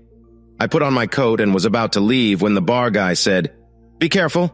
I nodded and went out. And careful I planned to be. Halfway up the hill to my house, there's a spot where you can't see much from either side. I knew he'd be there, in the rain, waiting. Good thing I hadn't had much to drink. My hood was down and my hair got wet, but I needed to listen for him. When I reached the spot, I thought he'd be nothing. I was a bit let down, but stayed sharp. That's when he burst out of the dark, yelling mad, "I'll kill you, you rat!" I was ready, dodged his rush and tripped him. He fell hard on the rocks. Oomph! And I heard metal slide off into the night. So whatever he had, maybe a metal stick, he didn't have it anymore. That made things a bit fairer. I didn't let him get up. He had size on me and could end me despite my boxing practice this past year. He was trying to get up when I hit him hard in the back and sides. With each hit, he made a sound. He swung his big arm and caught me on my leg. Ouch, that hurt. I stepped back in as he tried to stand and hit him lots in his belly. He stood up, even drunk. I knew it had to hurt. I punched hard, all my anger coming out. I didn't hit his head to avoid hurting my hand, aiming for his body instead. He ran at me again, yelling like a wild dog. I moved aside, helped by the dark, and kicked him as he passed, making him fall. I was on him again, punching nonstop. He got on his knees again, but then I hit him right in the spot below his ribs. He fell, curled up, trying to breathe. I could have ended him then. Maybe I already hurt him inside bad enough, but I didn't think so. He was strong. I knelt next to him on the wet ground, panting. His mouth was open, his breath bad. The storm had stopped during our fight. Under the moon's light, I saw fear in his eyes as I told him, "Brendan, this is what you'll do. Take your boat. Leave Kinsale. If you mess with me or Bridget again, I'll make sure you suffer a lot, and then you'll end up deep in the sea tied to an anchor, just like your brother Lewis. Right then, I saw it in the weak moonlight. Not just fear of me or dying. I felt a chill knowing it and said, "You did it, didn't you? He couldn't look at me. You killed Lewis in the sea, didn't you? You wanted Bridget to yourself." His face showed he was guilty. "Brendan, you better run far, but you can't hide from the bad in you. It's taken over, and the devil's waiting to drag you to hell." I got up, my heart racing. Then I did something I didn't know I could. I spat at him. My spit hit his face, and he blinked. Brendan groaned, got on his hands and knees, and threw up. He wasn't a danger now. I walked away, hearing him throw up on the wet, rocky ground of Ireland. I couldn't sleep much that night. A couple of headache pills didn't stop my leg from hurting. Even drunk, Brendan could hit hard. Thank goodness he only hit me once. I kept thinking about the fight, and the bad fact that he had killed Bridget's husband kept bothering me. I didn't know what to do with that fact. I for sure couldn't tell Bridget. In fact, there was no way to tell anyone how I knew anyway, and I sure didn't want to tell the cops. George Grayson had to stay hidden. That was another problem. As I lay there, I thought about the last few weeks and all the work that went into making it look like I had vanished. And for what? It seems Martha didn't care or just thought I didn't mean to leave her. I pictured a scene where I came home after being away for weeks, and there would be Martha, phone in hand, rushing out saying, "Oh, there you are, George. Sorry, no dinner from me. Maybe Isabella can make you something. Gotta go, bye." She'd kiss me quick on the cheek as she passed, looking pretty and smelling good. Yes, it was almost funny. I had tried to say something big about our marriage and her being unfaithful, and what did it get me? My wife ignoring that I was gone and wanting to leave her, and my girls were sad because their dad wouldn't be there for Christmas with them. I made a big mistake. My job wouldn't leave me alone, even in Ireland. That was on me. Why didn't I just let the younger ones at work handle it? Was my fuss for nothing? Then I thought of Bridget. Nope, meeting her made everything better. Was it true? Yes, I was sure. She was pretty, smart, and had a great kid, and I liked her a lot. How much? Was I just an older guy trying to feel young again after my marriage went bad? Or was it a quick swap? I had so many questions. And what about Bridget's feelings for me? I thought I knew, but it wasn't clear. She knew I was running from a rough marriage. That should have made her careful. I was 12 years older. Was that too much? I had more money and she knew it. Was she just acting shy to catch me? I hoped not, but late at night with the rain, it was tough to keep my thoughts in line. At last, I used my skills from court to calm myself. The good news was I was in a cozy cottage in Ireland with a lovely woman who liked me. Nobody knew where I was. I could just get rid of my phone, turn off my computer, and start fresh. If Martha didn't agree to the divorce, it'd go through anyway. But two big problems stuck with me. I was living a lie, and I hated hiding the truth from Bridget. And the more I kept it up, the harder it would be to fix. Also, I missed my girls. I couldn't stand losing them. These troubles were still on my mind when I fell asleep. My phone rang and woke me up. It was Tony Preston, and it was 5 a.m. Quick math told me it was 9 p.m. back in Chicago. "Tony, don't you ever sleep?" "No. If I do that, I can't ask you for more money," he laughed. "So, where are you now?" he asked. "Oh, just out here on the West Coast, enjoying the sun and watching pretty girls play beach volley while you're cold in Chicago." I made up. "Sounds great. Wish I was there." "Then how would you make all that cash from me?" "I'd still make you pay, but at least I'd be warm." "So, Tony, is this call just to make my bill higher, or what's up?" "Just wanted to let you know that Robert Fisher got caught by the feds this afternoon. They're after him for cleaning dirty money, being in a crime group, and other bad stuff. Our old buddy Barry Darren is stepping away from his politics to lead the charge himself." He laughed. "Barry made sure it got on the news at night." "Not sad about it." "Yeah, I get it, but they caught Brian Douglas too." "Really? Robert's bad news, but Brian caught me off guard." "Looks like they were both in deep, so it's going to be a mess for their company. Barry said they got a tip, started digging, and had to act fast to stop more bad stuff. You don't know anything about this, do you?" "Nope. I'm just here in California, chilling, happy in my retirement, and far from Martha." "Heard from her lawyer?" "Nothing, and can't find who's helping her. It's weird. The guy who gave her the papers said she was too calm and called it a mistake. Well, if she doesn't reply in 30 days, I'll push for a win by default. That's still cool with you? I want it that way and not going to change. Sure, George, just wanted to know. Hey, you not planning to fly out of here, right?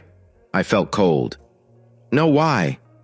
Barry and his team will chat with everyone here, the big shots and top folks. All our money stuff is called for and they'll check it all close. If you think they might find something, I know the best guy to help. I think I'm okay, Tony. I'm clean and hey, they just made me senior partner. Since I was the one who tipped off Barry, I felt safe. Yeah, thought so. I've known you since we both got hits from Sister Beverly back in school. I'd be sad to learn you were mixed up in this mess. Thanks. And what mess you talking about, do you know or just thinking? Heard that Robert and Brian were sneaking money with the mob, even in their own pockets. Wow, that's dumb. They were already rich, Tony said, and the feds found over 25 million cash in a place. That's a win for Barry for sure. He laughed. Guess they thought they'd never be caught. Who do you think ratted them out? Good point, Tony. Someone got mad, no question, I said, knowing it was me. Gotta go. Happy hour and beach volleyball waits. Just remember, George, stay in touch and no leaving. I've got all I need here in sunny California. It seemed messing with Robert Fisher worked out just as I hoped. The mob guys would be mad a lot of their cash was now locked up by the feds. I wondered where they kept all that money. That made me think about the $5 million I got from Rodney Spencer. Was it from Robert or his bosses? I thought it was Robert's cut since $5 million was small compared to the whole, which was likely in the hundreds of millions. I hoped he was taking a bit on the side, but either way, he wasn't getting it back. What would I do with it? I hadn't decided yet. So far, I hadn't used it. If anyone checked my money, they'd only see my own spending, even if my cash was hidden away and in places like Madrid. A bad thought hit me. What if Robert dragged Martha into this mess? It would be just like him. I hoped not. I didn't think Martha was foolish enough to get mixed up in something dirty. And even with her stepping out on me, I didn't want her to meet a bad end by someone's hired hand. So what to do about her? Just letting it go seemed the best choice, but that might not make her see the truth. What was she up to? Sure, we drifted apart as our jobs got busy, but I still loved her. Despite all chances, I stayed true. That's what being married means, sticking to those big promises. With a heavy heart, I thought it might be time to face her and show her some photos. Then I slept again for 3 hours, feeling somewhat calm since I had a rough plan. It was 2 days before Christmas. When I got out of bed again that day and started my coffee, I checked my emails, loads from work, sharing news and gossip. I got rid of most of them. A few praised me for my good timing as usual. That made me smile. Early that day, Bridget had headed to her office, and I knew Ellie wasn't at school. After cleaning up, I walked into Kinsale, passing where I had fought with Brendan last night. The rain was gone, and the sun was out, making the day feel warm for winter. Nothing looked wrong where the fight happened. I was glad. And I was happy I hadn't killed him. He might have deserved it, but I didn't think it was my place to decide that then. When I got to Bridget's office, she smiled and waved me over while she was on the phone. Her green eyes shone. My heart felt warm. Ellie was drawing at a small desk. She smiled too. Today, Bridget wore a white sweater and a gold pin shaped like a Christmas tree. Her hair looked nice around her face. That's all I could see from where I was. She was so pretty. She ended her call, typed something on her computer, and then asked, "How was your night? It was late when we got back. I hope to see some light at your place." She seemed a bit worried. I walked up to her and took her hands as she stood. She had on a dark skirt and heels. She looked great as always. "Bridget, I missed you, but for some reason I was super tired last night. And then I couldn't sleep well until after 5 this morning. Sorry." She looked worried again and touched my face. Her hand was cool and soft. I wanted to kiss it. "George, are you okay?" She tried to pull back, but I kept her hand there. Never better, never better. When I let go, she blushed. She was so pretty. "Want to go for lunch?" I asked, feeling normal again. Bridget nodded, and I helped her with her coat. She smelled amazing. The 3 of us went down to the port to a fish place known for good food. I saw Bridget glance around. She tried to hide it, but I knew she was on the lookout for Brendan. He was nowhere to be seen. I hoped he'd taken my advice and left town. Over our meal, she shared tales of her day out shopping in Cork with her sister. Caitlin's husband had watched the kids, and Bridget and Caitlin had a blast. I liked hearing about her day out with her sister. It made me think back. I couldn't recall the last time I had a meal chat with Martha, or any talk that wasn't about some fancy event she went to or helped with among the rich folks in Chicago. With our girls not around, there didn't seem much else to chat about except work. And I'm sure she wasn't keen on sharing her fun times with Robert Fisher with me. Ellie was buzzing about her role in the school's Christmas show. "Will you come, Mr. Grayson?" she asked. I looked at Bridget and she gave a smile that said yes. "Ellie, I'd be glad to. Thanks for asking." After we ate, we walked back into town, Bridget's arm in mine. We looked at shop windows and I made a mental note of things she liked. As usual, I got a warm hug and a quick kiss at her office as we said bye. I left with a smile. The rest of my day was spent shopping and exploring the town. I ended up in front of a big gray church. The sign said, St. Robert the Baptist. It had been ages since I'd set foot in a church, not since my mom's funeral 20 years ago. She had passed away from cancer when I was 25. It had been hard on us, especially my dad, who only lasted another 5 years. I knew my 3 sisters were still going to church, and I hadn't really kept in touch. They'd be expecting me this year too for the big family dinner and football game. Martha often skipped. Too wild for her, she mentioned. My big brother was far away in Singapore, and my youngest, Scott, was a Marine in Afghanistan. I went up the steps, half thinking the doors would be shut. But this was Ireland. They opened easy, and I walked into the quiet church, light from the winter sun shining through colored glass windows. I sat in a back pew. It was so quiet. I let out a sigh, looking at the front, and felt an old feeling come back. Why did I stop coming? It had been so long I couldn't remember. Martha wasn't much for church. She liked work and money more, but that's not totally fair to say. Martha was great as a mom and had been a great wife for many years. When did we drift apart? I'm not sure how long I was there, deep in thought, until an older man, maybe in his 60s, tall and skinny, in dark pants and shirt with a church collar, came from the side. It was only when he stood by the speech stand, looking at notes maybe for his Christmas talk, that he seemed to see me. I went back to thinking, then heard his steps, and looked up. "Welcome," he said with a clear Irish sound standing near me.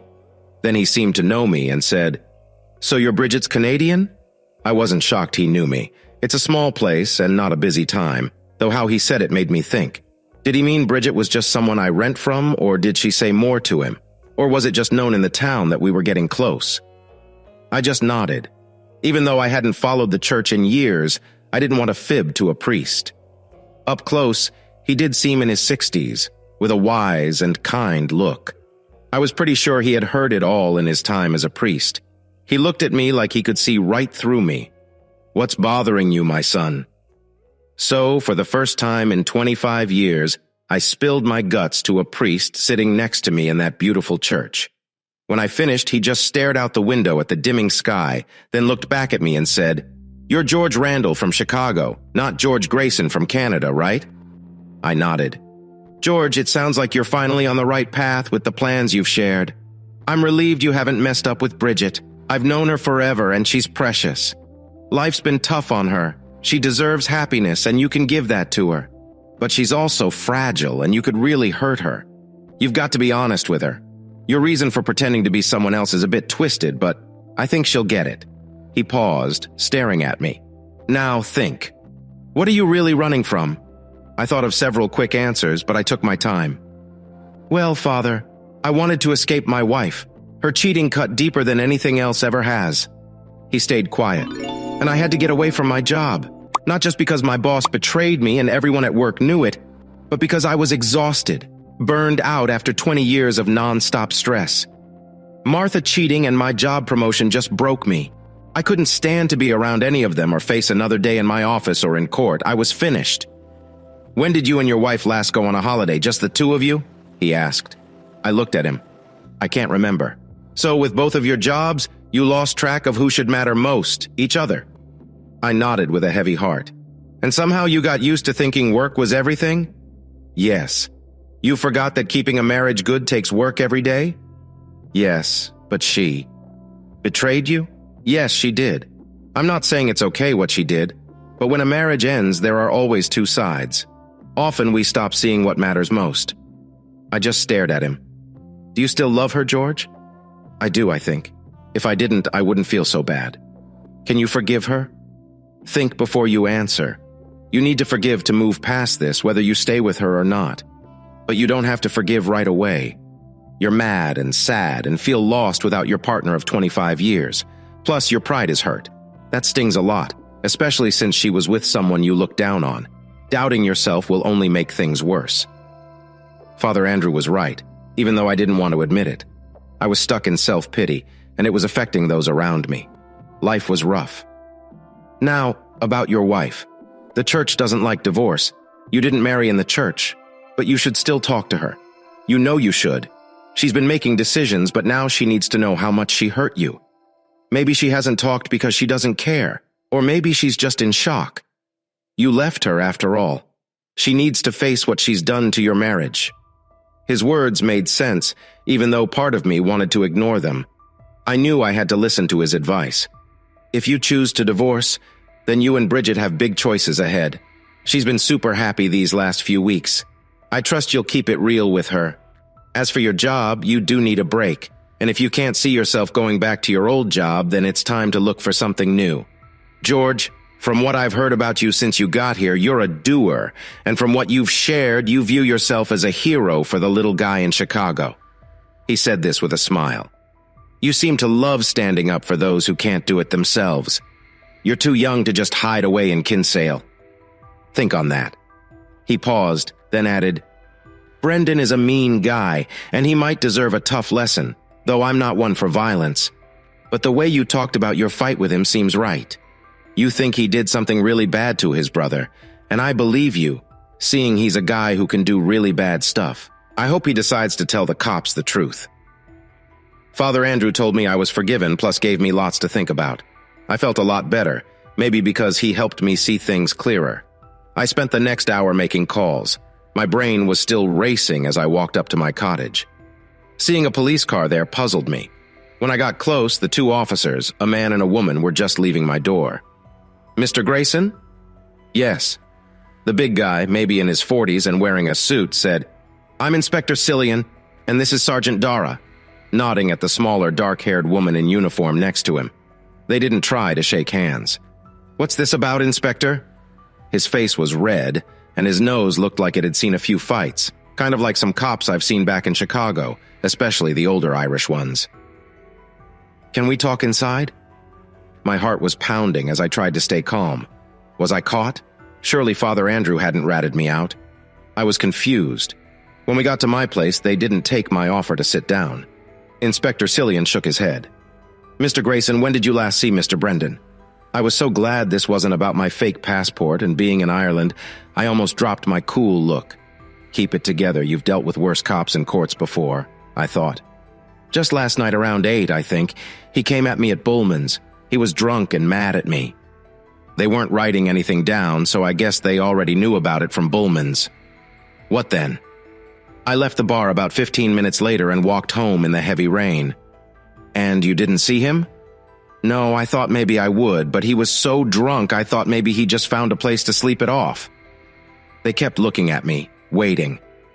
I've seen Chicago cops do this to get a person to talk more. I stayed quiet. Then I asked, Did something happen to him? They looked at each other. Then the inspector said, Mr. Brendan planned to go fishing with some guys this morning, but no one has seen him. His boat is in the bay and his car is still in town. No sign of him.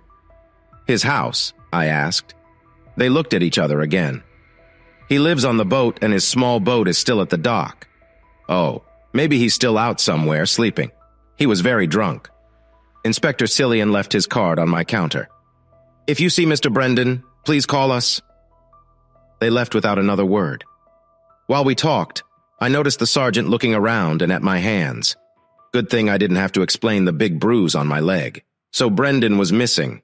He wouldn't leave without his boat or car. He was likely sleeping off his bad deeds somewhere, but deep down, I hoped he'd vanish for good. He was a bad man, could even kill, and was a danger to me and my loved ones. My warning to him was serious, and if he came back, I'd have to act. That night I went with Bridget to Ellie's school for the yearly Christmas show. Some folks looked confused, but many had seen me in town or dealt with me since I arrived in Kinsale, like Callum Patrick, who fixed the roof of my cottage. After the show, I carried a sleepy Ellie up the hill and we tucked her into bed. As we stood by her bed, Bridget hugged me from the side and rested her head on my shoulder. We then sat down in the living room close to each other on her sofa. I wrapped my arm around her. Finally, she looked up and needed to know something. I gave her a light kiss. Does that answer your question? She cuddled closer. You're really leaving your wife? I looked at her and explained, Oh, I get it. Many married men might say that to trick younger women. But Bridget, that's not me. She was unfaithful with one of my business friends. I can't overlook that. It's not just silly male pride. I'm deeply hurt. I could never trust her again. Trust means a lot to me. You get that? She nodded, tears in her eyes. I didn't want to, but I had to be honest about more. Would Bridget dislike me for hiding things? Time would tell. I held her hands. There's more to it. She looked surprised. So I shared about being George Randall from Chicago, a lawyer and a partner in a big firm, and how I crafted a complicated plan to leave my wife and life in Chicago. The next time I told it, it sounded sillier. When I left, Bridget was crying. The next day, I woke up feeling bad because I didn't sleep well. I came to Ireland to relax and sleep, but no luck. My plans to live quietly were ruined now. I wanted to be a loner named George Grayson, but then I fell in love with a pretty Irish girl. Oh no, it was starting to rain when I went for a run very early. I ran hard, trying to leave behind Martha, my work, and the mess from both lying and telling the truth to Bridget. I wondered why I even went to that church. My mom used to say, if you want to see if God laughs, tell him your plans. She knew a lot. When I got back, the wind was stronger, bringing a big storm from the sea. I was soaking wet. Inside, I was shocked to see Bridget sleeping in my chair, covered with a warm blanket. She looked peaceful. I tiptoed by her to the bathroom to take off my wet clothes and shower. Her being there made me think, why? The hot shower was nice. I didn't want to leave it, but I was wondering, or more like worried, about what Bridget would say. Maybe she was here to say she never wanted to see me again because I lied, and she couldn't take that. I didn't shave. My hands were too shaky. I put on a thick robe and peeked at her from the hallway. She was still sleeping, so I got dressed in jeans, a warm sweater, and slippers. I walked back, getting ready for what was next. But she wasn't in the chair anymore. Did she get scared and run away? When I walked into the living room, I saw her in the kitchen. She was making tea and getting things ready for a snack. The toaster was on. Maybe tea and scones? I hoped this was good. I saw Bridget, and before I could talk, she ran to me and hugged me tight. We were quiet for a bit. Then she stepped back, tears on her face. "Oh, George, George, please stay with me. Don't go," she cried and hugged me again. "I'm sorry I lied," I told her softly. "I had to tell you. I hoped you'd understand. I was dumb." She looked at me, her sad eyes making me melt. I said, "I love you, Bridget." I really did love her. Her eyes got happier and she hugged me hard. "I love you so much, George. It hurts when we're not together." We kissed. If it wasn't for the tea kettle singing, we might not have stopped. Bridget wiped her tears and got the tea and scones ready. I stayed close and helped her bring it to the table by the fire. We sat close on the couch. She looked a bit sad when I said I had to go back to Chicago, but understood I needed to see my family and daughters for Christmas, and that I had to see Martha. She looked strong as I said I'd be back in a week. She surprised me by asking, "George, will you come to Mass with me tonight? It's the midnight service for Christmas Eve." I smiled, nodded, and stayed close, thinking of a future with a woman who really cared about me. The late-night service was full, and the church had all the bright and happy signs of Jesus' birth. Ellie had a short sleep before, so she was not tired. Bridget, as pretty as ever, wore a dark wool skirt, a red silk top, and black boots, standing close by, holding my hand. Ellie was next to her, and next to Ellie was Caitlin and her bunch. Her man, Shane, seemed real kind.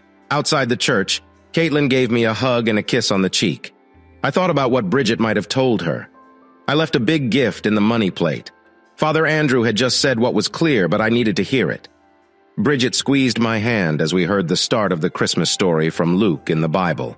And it came to pass in those days, there went out a rule from Caesar Augustus that all the land should be counted. After the service, we said hi to Father Andrew at the church door. Both ladies looked shocked as he shook my hand and said, "There you are, George. I saw you with these angels." He nodded at Caitlin and Bridget and patted Ellie's head as she slept in my arms. "You are a lucky guy." I looked at him for a second and said, "Yes, Father, I am, and thanks." He nodded and said, "I hope to see you at Mass in the days to come." Bridget seemed puzzled as I replied, "As long as I'm with these angels, I'll be here." We both laughed. "So you know Father Andrew too?" Bridget asked as we walked to the car. She held the umbrella while I carried Ellie. "Sure, Kinsale's not that big, you know," I joked. Bridget just smiled and shook her head. As the rain fell, we drove the rental car back to Summer Cove. After we got Ellie to bed, Bridget and I gave each other gifts on that early Christmas morning. I gave her a gold heart on a chain as a sign of my love. Her eyes shone as I put it around her neck. She gave me an old silver watch that was once her dad's and granddad's. It had her pick inside. The watch was old but lovely, used by men who had cared for Bridget a lot. I was so moved by this. "Thanks, Bridget, it's lovely. I'll keep it safe." Soon it was time for me to leave. We hugged for a long while. "Good night, Bridget, my dear. I'll see you in a few days. Happy Christmas. I love you." With tears, she said, "Happy Christmas, George. Please be safe. I love you. I'll pray every day you're safe and come back." She walked me to the car, not minding the rain. "Be safe, my love, and come back to me," she said, kissing me once more. I drove off, leaving the house near Summer Cove to head to Dublin for a Christmas Day flight to Chicago. I'd make it to my Chicago place by the lake, with time to spare for Christmas with my kids. Friends had set up a tree and decks, which was kind, and the kids and I would have time for the Randall family dinner and football fun. Thinking of Bridget with my 3 sisters and their kids made me smile. I had a ticket back, and for the first time in ages, I felt calm inside. Hey listeners, if you enjoyed watching this video and want to stay updated with our latest content, don't forget to hit that subscribe button and turn on notifications. You won't want to miss out on what's coming next. Thanks for watching, and see you in the next video with Queen Cheating Tales.